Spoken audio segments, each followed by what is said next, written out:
Welcome. I'm Scott Feldt, the Kewaunee County Administrator, and this is the first of a series of videos that we'll be doing with the Kewaunee County Historical Society, kind of a Remember When series. Today we're meeting with Richard Dorner from the Historical Society, and the thought is that we would talk about the Fresnel lens that has been an important part of our City of Kewaunee history for a number of years. Richard, nice to be talking with you. Thank you, Scott. The Fresnel lens was brought to Kewaunee sometime between 1891 and 94. The exact dates, they don't have the paperwork for, but between 1894 and 1930, this particular lens was in various range towers, which were located in different positions out on the pier.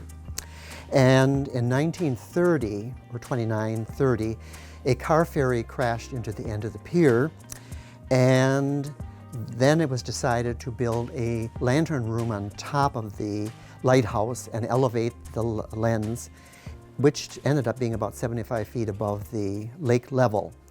And the lens itself was designed by Augustin Fresnel, a French mathematician and scientist who figured out how to refract the light.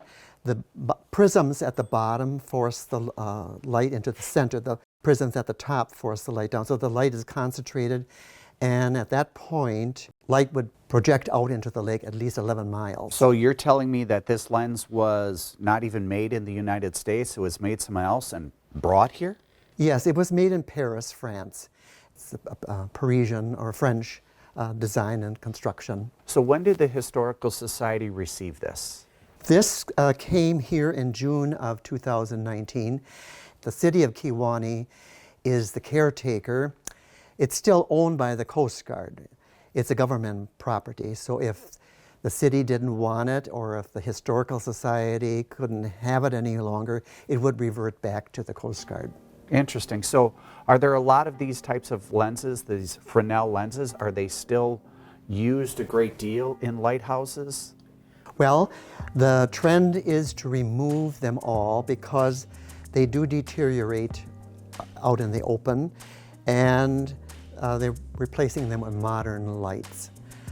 This particular lens, as you can tell when you look at it, had been caulked so that the prisms wouldn't fall out. But considering that it's from 1891, it's still remarkable that it's in the condition it is.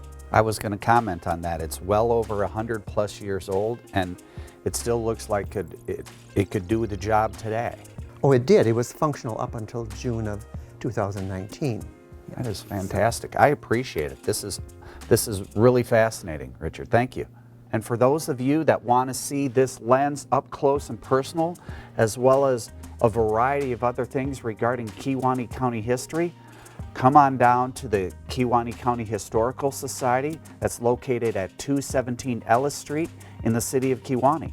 Again, Richard, thank you for the time. Thank you, Scott. I appreciate it.